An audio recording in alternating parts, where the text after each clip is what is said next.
Aunt Petunia shredded the letters in her food mixer. "Who on earth wants to talk to you this badly?"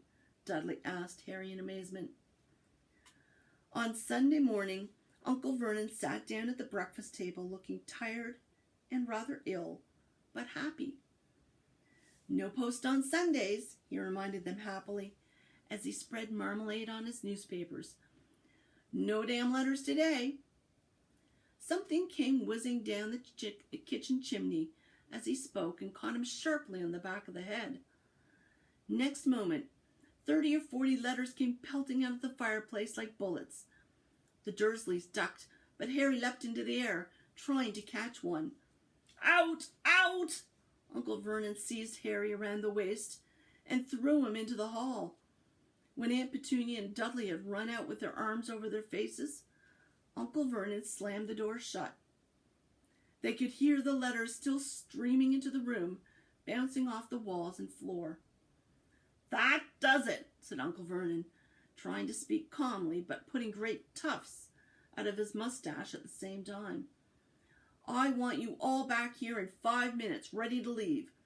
We're going away. Just pack some clothes, no arguments." He looked so dangerous, with half his mustache missing, that no one dared argue. 10 minutes later, they had wrenched their way through the boarded-up doors and were in the car, speeding towards the motorway. Dudley was sniffling in the back seat. His father had hit him round the head for holding them up while he tried to pack his television, video, and computer in his sports bag. They drove and they drove. Even Aunt Petunia didn't dare ask where they were going. Every now and then, Uncle Vernon would take a sharp turning and drive in the opposite direction for a while. Shake him off, he would mutter whenever he did this. They didn't stop to eat or drink all day. By nightfall, Dudley was howling. He'd never had such a bad day in his life. He was hungry.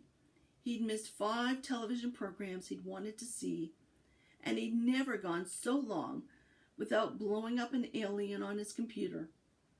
Uncle Vernon stopped at last outside a gloomy-looking hotel on the outskirts of a big city. Dudley and Harry shared a room with twin beds and damp, musty sheets. Dudley snored, but Harry stayed awake, sitting on the windowsill, staring down at the lights of passing cars and wondering. They ate stale cornflakes and cold tinned tomatoes on toast for breakfast next day. They had just finished when the owner of the hotel came over to their table. "Excuse me, but is one of you Mr. H. Potter? Only I got about 100 of these at the front desk." She held up a letter so they could read the green ink address.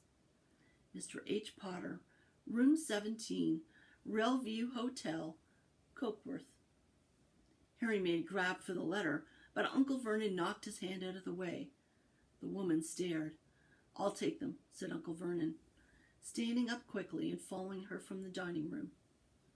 "Wouldn't it be better just to go home, dear?" Aunt Petunia suggested timidly hours later. But Uncle Vernon didn't seem to hear her. Exactly what he was looking for, none of them knew.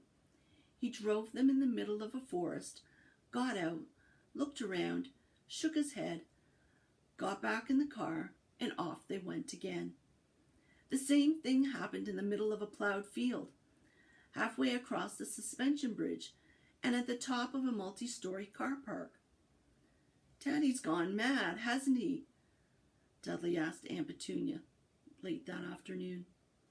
Uncle Vernon had parked at the coast, locked them all inside the car, and disappeared. It started to rain.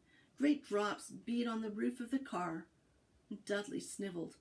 "It's Monday," he told his mother. "The great Humberto's on tonight. I want to stay somewhere with a television." Monday.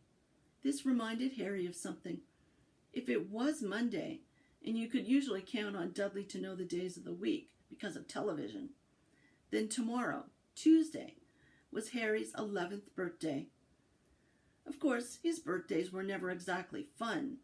Last year, the Dursleys had given him a coat hanger, and a pair of Uncle Vernon's old socks. Still, you weren't 11 every day.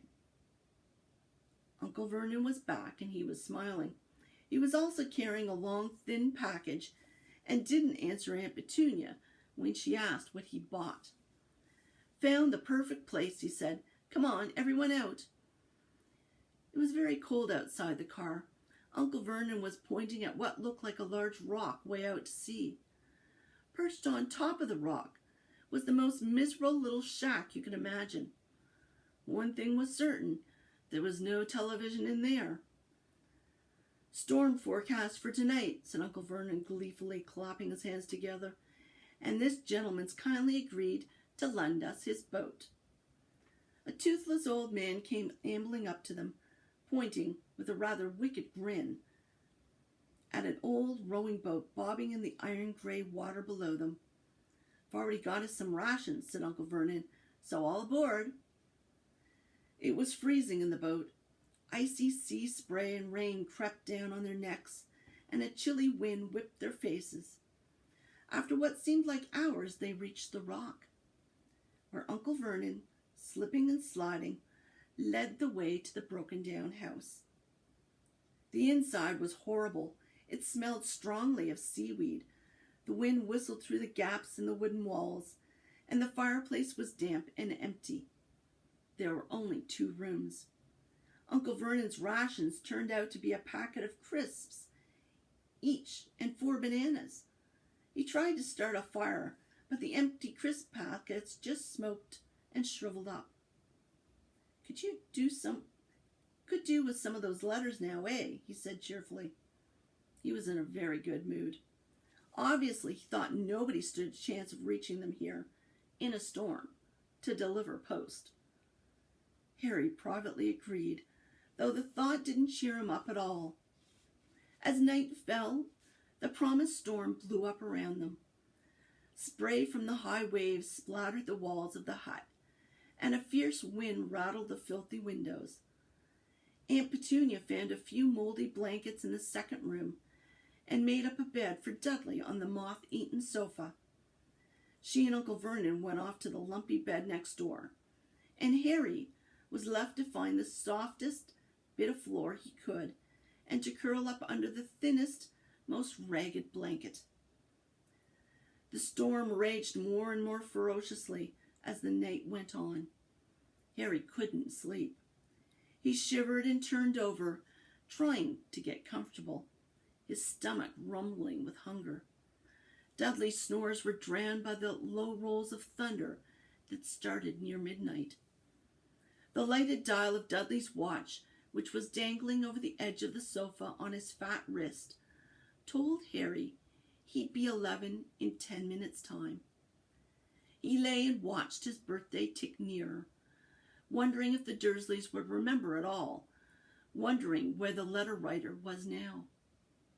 5 minutes to go. Harry heard something creak outside. He hoped the roof wasn't going to fall in, although it might be warmer if it did. 4 minutes to go. Maybe the house in Privet Drive would be so full of letters when they got back that he'd be able to steal one somehow. 3 minutes to go. Was that the sea slapping hard on the rock like that? And 2 minutes to go. What was that funny crunching noise? Was the rock crumbling into the sea? 1 minute to go and he'd be 11. 30 seconds, 20, 10, 9. Maybe he'd wake Dudley up just to annoy him. 3, 2, 1. Boom! The whole shack shivered, and Harry sat bolt upright, staring at the door. Someone was outside, knocking to come in. And that is